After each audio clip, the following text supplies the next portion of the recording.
ముందుగా ఏటీవీ న్యూస్కు స్వాగతం. చర్ల మండలం నుండి వెంకట్రాపురం వెళ్లే ప్రధాన రహదారిలో దాదాపు 1000 లారీలకు పైగా రోడ్డు మీద రోజు నిలిచిపోయి ఉన్నాయని, అధికారులు మాత్రం దున్నపోతుల మీద వర్షం పడినట్లుగా వ్యవహరిస్తున్నారని CPI-LM new democracy party Bhadrachalam division కార్యదర్శి కామ్రేడ్ ముసలి సతీష్ అన్నారు. 1000 లారీలు చర్ల నుండి వెంకట్రాపురం వెళ్లే ప్రధాన రహదారులను ఆక్రమిస్తున్నాయని, రోడ్ల మీద నిలిపిన ఇసుక లారీలపైన అధికారులు చర్యలు మాత్రం తీసుకోవడం లేదని ముసలి సతీష్ అన్నారు.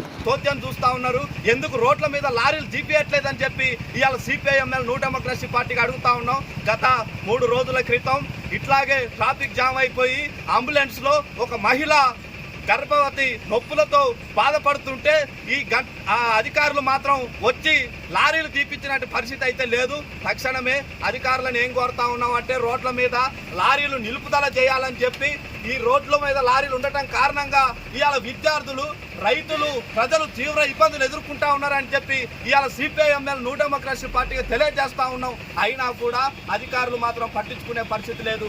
లేకపోతే మాత్రం ప్రజా ఉద్యమాలు కొనసాగిస్తామని చెప్పి హెచ్చరిస్తున్నాం.